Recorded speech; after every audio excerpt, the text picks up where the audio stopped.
প্ৰিয় বন্ধুসকল আপোনালোক সকলোকে পুনৰবাৰ জনাইছো আমাৰ চেনেলটোলৈ স্বাগতম। আজি আমি পুনৰ আপোনালোকৰ কাৰণে এটি নতুন কাহিনী লৈ আহিছো আৰু আজি আমাৰ নতুন কাহিনীটিৰ নাম হৈছে দুখীয়া বান্ধৱী আহিল ধনী বান্ধৱী বিয়া খাবলৈ বুলি।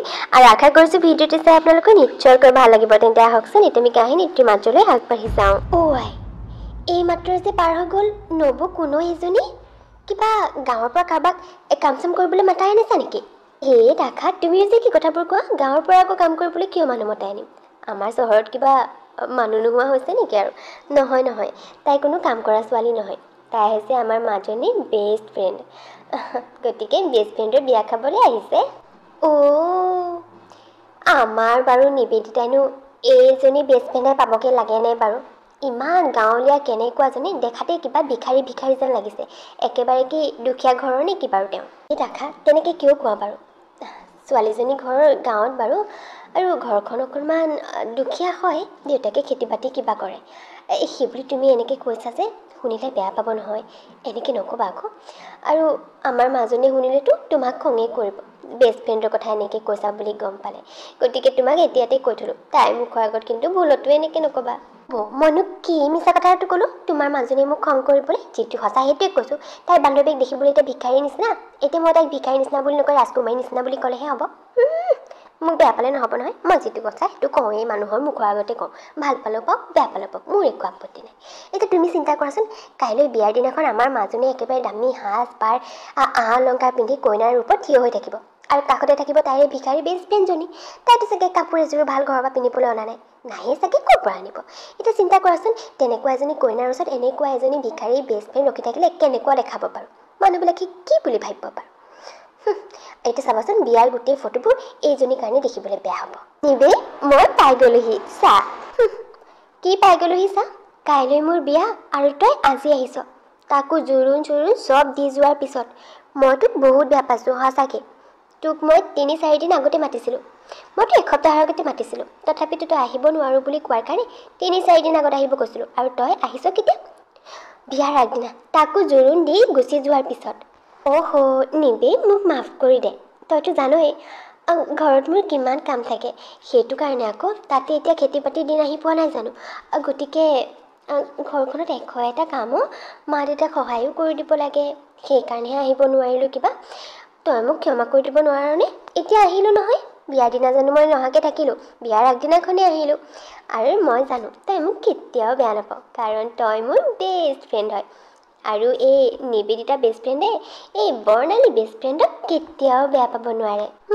হ'ব যা, এতিয়া তই মোক তেল মাৰিব নালাগে বৰ একেবাৰে। এয়া হৈছে নিবেদিতা আৰু বৰ্ণালী, দুয়োজনী একেবাৰে বেষ্ট ফ্ৰেণ্ড, মানে নলে গলে লগা বান্ধৱী। দুয়োজনীৰ বন্ধুত্ব আজি প্ৰায় 5-6 বছৰ সম্পূৰ্ণ হ'ল। প্ৰথম কলেজলৈ যাওঁতে দুয়োজনী ইজনী সিজনীক লগ পাইছিল, আৰু তেতিয়াৰে পৰা সিহঁতৰ এই বন্ধুত্ব। নিবেদিতা আকৌ খুবেই ধনী ঘৰৰ ছোৱালী, চহৰত তাইৰ দেউতাক এজন খুবেই ডাঙৰ ব্যৱসায়ী, আৰু সেই মাক দেউতাকৰে তাইৰ একমাত্ৰ ছোৱালী।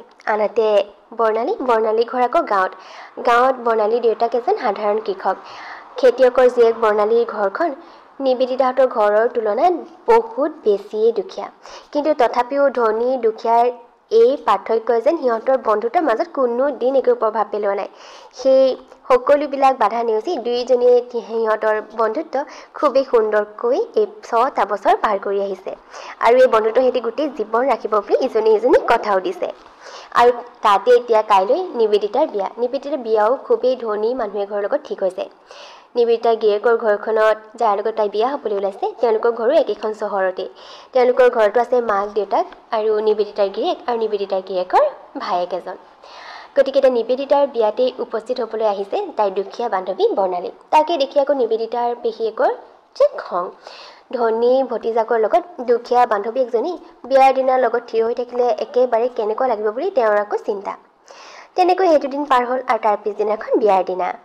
এইফালে কইনা নিবেদিতা সাজি কাচি ৰেডি হ'ল, লগতে ঘৰৰ পৰা অনা মাকৰ পুৰণা কাপোৰ এযোৰৰ সৈতে কইনাৰ লগত থাকিবলৈ ৰেডি হ'ল তাইৰ বেষ্ট ফ্ৰেণ্ড বৰ্ণালী। ছোৱালী, তইনো এযোৰ ইমান বাৰু পুৰণা কাপোৰ এযোৰ এইখন বিয়াত পিন্ধিব লাগেনে?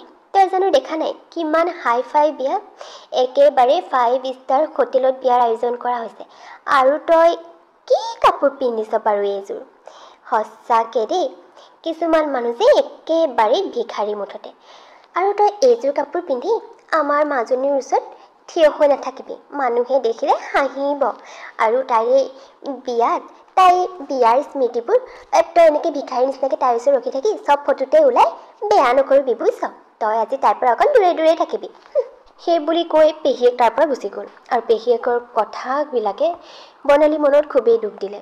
আৰু তাই সঁচাকৈয়ে যিমান পাৰে তাইৰ বান্ধৱীয়েক নিবেদিতাৰ পৰা, অৰ্থাৎ কইনা নিবেদিতাৰ পৰা আঁতৰি থাকিবলৈ ধৰিলে। কিন্তু নিবেদিতা তাইক আঁতৰি থাকিবলৈ নিদিয়ে। তাই আঁতৰিহে বাৰে বাৰে তাইক ওচৰলৈ মাতি নিয়ে। তেনেকৈয়ে দিনটো পাৰ হ'ল। আৰু সন্ধিয়ালৈ এইফালে দৰা ঘৰৰ মানুহ আহিল আৰু নিবেদিতাৰ বিয়াখন খুবেই ধুমধামেৰে সকলো নীতি নিয়মৰ মাজেৰে সম্পূৰ্ণ হ'ল। তাৰপিছতেই নিবেদিতা কইনা হৈ নতুন ঘৰখনলৈ গুচি গ'ল। আৰু নিবেদিতাৰ বিয়া খাই কৰি এইফালে দুখীয়া বান্ধৱীয়েক বৰ্ণালীও ঘৰলৈ উভতি আহিল। ঘৰলৈ উভতি অহাৰ পিছতো বৰ্ণালী মনটো পেহীয়েকৰ সেই কথাষাৰে যেন বেয়া কৰিয়ে থ'লে। কি হ'ল বৰ্ণালী, তই বিয়াৰ পৰা উভতি অহাৰ পিছতে কিবা একেবাৰে মনটো মাৰি থকা যেন লাগিছে যে? বান্ধৱীয়ে বিয়া হৈ গুচি গ'ল কাৰণে বেয়া লাগিছে তাৰমানে ন? নহয় মা, তাই বিয়া হৈ গুচি যোৱাৰ কাৰণে নহয়। অৱশ্যে অকণমান মনটো বেয়া লাগিছে, তথাপিও সিমানে বেছি মনটো ভালো লাগিছে। তাইৰ বিয়াখন ইমান সুন্দৰকৈ হৈ গ'ল। কিন্তু মনটো আচলতে মোৰ বেলেগ এটা কথাতে বেয়া লাগি আছে জানা। কি কথাতনো বৰ্ণালী? বিয়া ঘৰত কোনোবাই কিবা ক'লে নেকি তোক? অঁ মা, আচলতে কি জানা, বিয়া ঘৰত সকলো ঠিকেই আছিল। আৰু নিবেদিতা আৰু তাইৰ মাক দেউতাককতো তুমি জানাই, তেওঁলোকে মোৰ লগত কিমান ভাল ব্যৱহাৰ কৰে, একেবাৰে নিজৰ ছোৱালীৰ নিচিনা। সেই সকলোবোৰ ঠিকেই আছিল মা। কিন্তু বিয়াত এবাৰ তাইৰ পেহীয়েক এজনী আহিছে, এই ডিব্ৰুগড়ত থাকে বুলি যে তাই কয়, সেই পেহীয়ে বিয়াৰ দিনাখন মোক বৰ বেয়াকেই ক'লে জানা। মই যে তোমাৰ পুৰণা কাপোৰযোৰ পিন্ধিবলৈ লৈ গৈছিলোঁ, সেইযোৰ পিন্ধি কৰি ৰেডি হোৱাৰ পিছত তেওঁ মোক একেবাৰে ভিখাৰী বুলি ক'লে। আৰু যিমান পাৰোঁ কইনাৰ পৰা আঁতৰি থাকিবলৈও ক'লে। আৰু ময়ো সেইকাৰণে তাইৰ পৰা যিমান পাৰোঁ আঁতৰি থাকিছিলোঁ। কিন্তু তাই মোক আঁতৰি থাকিবলৈ নিদিয়ে নহয়। মা, আমি দুখীয়া কাৰণে আমাক ধনী মানুহবোৰে এনেকৈ ঠাট্টা কৰে ন। আচলতে আমাৰ তেওঁলোকৰ নিচিনা টকা পইচা নাই যে, সেয়েহে তেওঁলোকে আমাক ভিখাৰী বুলি ভাবে। হ'ব দে মাজনী, কিবা এটা ক'লে যেনিবা তেওঁ, আৰু তই এইটো কথাতে গুৰুত্ব দিব নালাগে। এনেকৈ চবৰে কথাত গুৰুত্ব দিবলৈ হ'লে জীৱনটো আগুৱাব নোৱাৰিবি নহয়। গতিকে কিছুমান কথা এৰা ধৰাৰ মাজেৰে চলিবই লাগিব। ক'লে যেতিয়া ক'লে আৰু এইবোৰ কথাত ধৰি থাকি একো লাভ নাই, মিছাতে সময়খিনি নষ্ট কৰাহে হয়। তাতে ধনী মানুহবোৰ কিছুমান এনেকুৱাই অ', ধনী কাৰণে আমাৰ নিচিনা কম টকা পইচা থকা মানুহক মানুহ বুলিয়েই গণ্য নকৰে। তেওঁ চাগে তেনেকুৱাই। হ'ব দে, তেওঁৰ কথাত এইবোৰ ধৰি থাকি লাভ নাই, বাদ দে তেওঁৰ কথা। হ'ব দিয়া মা, তুমি ঠিকেই কৈছা। এনেকৈ সকলোৰে কথাত গুৰুত্ব দিলে সঁচাই জীৱনত আগুৱাব নোৱাৰিম। হ'ব দিয়া, তেওঁ যি ক'লে আৰু মই ধৰি থকা নাই। তুমি মোক কি কথা ক'ম বুলি কৈছিলানো? একেবাৰে স্পেচিয়েলি মোক এনেকৈ মাহঁতৰ ঘৰলৈ মতাই আনিলা যে? নিবেদিতা, তোক ইম্পৰ্টেণ্ট কথা এটা ক'বলৈ মাতি আনিছোঁ বুজিছ। আচলতে মানে মই এই তোৰ দেউৰটোৰ বিষয়ে সুধিব বিচাৰিছোঁ। কি আছিল তাৰ নাম? ভাস্কৰ ন? ভাস্কৰৰ বিষয়ে। এই ভাস্কৰৰ বাৰু ক'ৰবাত বিয়া চিয়া ঠিক হৈ আছে নেকি? নহ'লে তাইৰ গাৰ্লফ্ৰেণ্ড আছে নেকি? মই জনাত বিয়াটো ঠিক হৈ থকা নাই বাৰু। আৰু বাকী থাকিল গাৰ্লফ্ৰেণ্ডৰ কথা, সেয়া মই নাজানিম। সেয়ানো মই কেনেকৈ জানিম তাৰ বিষয়ে। কিন্তু তুমি কিয় সুধিলা পেহী? মই আমাৰ নীলাক্ষীৰ কথা চিন্তা কৰিছোঁ। ভাবিলোঁ তোৰ দেউৰটোৰ লগতে পাৰিলে তাইৰ বিয়াখন ঠিক কৰি পেলাওঁ। দুইজনী বাইক ভনীক একেখন ঘৰে বোৱাৰী হবি। তাতে তেওঁলোক একেবাৰে এইখন চহৰৰ নামী দামী বিজনেছমেন। সিহঁতৰ দুয়োটা ককায়েক ভায়েকৰ নামেই এইখন চহৰৰ দামী দামী বিজনেছমেনবিলাকৰ ভিতৰত আছে। গতিকে আমাৰ নীলাক্ষীৰ লগত তেনেকুৱা ল'ৰা এজনেই মিলিব। সেইটো কাৰণে বোলো কথাটোতো কালেঙে আলেঙে সুধি চাওঁ। তই পাৰিলে তাক সুধিবিচোন, গাৰ্লফ্ৰেণ্ড আছে নেকি? যদিহে নাই, তেনেহ'লে আমাৰ নীলাক্ষীৰ কথা ক'বি। মইতো একেবাৰে বিয়া দিবলৈ ৰাজিয়ে আছোঁ। তাক সুধি তয়ো ক'বি আৰু লাহেকৈ আমাৰ পেহী ছোৱালীজনী আছে বুলি। যদিহে সি গাৰ্লফ্ৰেণ্ড নাই বুলি কয়, আৰু তেতিয়া মুঠতে আৰু ৰখি থাকিবলৈ নাই। দুয়োখন ঘৰে মিলি সিহঁতৰ বিয়াখনো ঠিকেই কৰি পেলাম। সেইটো কথা চিন্তা কৰিছা তাৰমানে তুমি পেহী? বাৰু হ'ব দিয়া, মই বাৰু ভাস্কৰক সুধি চাম। এনেও মই ভাস্কৰৰ লগত খুবেই ফ্ৰেংকলি কথা পাতোঁ, একেবাৰে নিজৰ বাইক ভায়েকৰ দৰে। হ'ব দিয়া, মই তাক আজিয়ে গৈ সুধিম বাৰু, আৰু তোমাক খবৰটো জনাম কি কয়। তাৰ পিছতেই নিবেদিতাৰ গিৰিয়েকৰ ঘৰলৈ উভতি গৈ ভাস্কৰক তাইৰ গাৰ্লফ্ৰেণ্ড আছে নেকি, কাৰোবাক সি পচন্দ কৰি ৰাখিছে নেকি সুধিবলৈ বুলি তাৰ ৰুমলৈ গ'ল। আৰু তাই সোধাৰ আগতেই ভাস্কৰে তাইক আগতীয়াকৈ সুধি পেলালে। আচ্ছা বৌ, তোমাক নহয় মোৰ কথা এটা সুধিবলগীয়া আছে। একচুৱেলি বহুত দিনৰ পৰা সুধিম বুলি ভাবি আছিলোঁ, কিন্তু সুধো নে নুসুধো এনেকুৱা কনফিউজনত সোধাই হোৱা নাই। বৌ আজি সুধিয়ে পেলাইছোঁ দিয়া। এনেও তুমি মোৰ একেবাৰে নিজৰ বাৰ দৰে, গতিকে এইবোৰ কথা সোধাত কিহৰনো আপত্তি। আচ্ছা বৌ, এটা কথা কোৱাচোন, তোমাৰ বিয়াত যে তোমাৰ বেষ্ট ফ্ৰেণ্ডগৰাকী আহিছিল, তাইৰ কোনোবা বয়ফ্ৰেণ্ড চয়ফ্ৰেণ্ড আছে নেকি বাৰু? তুমি তাৰমানে বৰ্ণালীৰ কথা কৈছা? নাই নাই, তাইৰ কোনো বয়ফ্ৰেণ্ড নাই। আচলতে তাই ছোৱালীজনী ইমান ঠাণ্ডা মুণ্ডা, কি ক'ম তোমাক। তাই যে বয়ফ্ৰেণ্ড নাই নাই। আচলতে জানা, কলেজত যে তাইক বহুত ল'ৰাই প্ৰপ'জ কৰিছিল আৰু বহুত ল'ৰাই পচন্দও কৰিছিল তাইক। দেখিবলৈ ইমান ধুনীয়া দেখিছা নাই? কিন্তু নাই, তাই একেবাৰে কাৰো প্ৰপ'জেল একচেপ্টে নকৰে। মুঠতে তাই এটা কথা, মাক দেউতাকে তাইৰ কাৰণে যাকে পচন্দ কৰিব তাই তাৰ লগতে বিয়া হ'ব। পিছে এটা কথা নহয়, তুমি কি সুধিলা ভাস্কৰ? বৌ আচলতে মোৰ তোমাৰ বেষ্ট ফ্ৰেণ্ডজনীক বহুত বেছি পচন্দ হৈছে, বহুত বেছি লাইক কৰিছোঁ। তাই যদি কোনো বয়ফ্ৰেণ্ড নাই তেনেহ'লে প্লিজ মোৰ লগতে বিয়াখন ঠিক কৰি দিয়া ন। তুমিয়ে লাষ্টটো পাৰোঁ, তুমিহে ঠিক কৰিব পাৰিবা তাইৰ লগত মোৰ বিয়াখন। তুমি চিৰিয়াছলি কৈছা তুমি তাইক পচন্দ কৰিছা? ভাস্কৰ, তোমাৰ কথাবোৰ শুনি তোমাতকৈ বেছি মই হেপী হৈছোঁ জানা। তাই যদি সঁচাকৈ এইখন ঘৰৰ বোৱাৰী হয়, মানে মোৰ বেষ্ট ফ্ৰেণ্ড, এতিয়া মোৰ যা হ'বহি, ইয়াতকৈ বেছি আৰু সুখৰ কথা মোৰ কাৰণে কি হ'ব পাৰে বাৰু? পিছে তুমি মা দেউতাহঁতক সুধিছা জানো? আৰু এটা কথা নহয় ভাস্কৰ, মা দেউতাহঁতে মানি ল'ব জানো? সিহঁতৰ ঘৰখন কিন্তু বহুত বেছি দুখীয়া। মই তোমাক সঁচা কথাবোৰ কৈ দিছোঁ। এই বাবু, মই মা দেউতাৰ কথা ভালকৈ জানো। মা দেউতাই আচলতে মোক কৈ থৈছে, যাকে পচন্দ কৰোঁ তাৰ লগতে মোৰ বিয়া হ'ব। আৰু ধনী দুখীয়া বুলি একো কথা নাই, যেনেকুৱা হ'লে হ'ব, মুঠতে ছোৱালীজনী ভাল হ'ব লাগে। আৰু তোমাৰ বেষ্ট ফ্ৰেণ্ড যেতিয়া, তাইতেনো ভালেই হ'ব। আৰু তাইক দেখিয়ে গম পাইছোঁ, ইমান মৰমীয়াল, ইমান অমায়িক। গতিকে মা দেউতাৰ কথা তুমি একেবাৰে চিন্তা কৰিব নালাগে।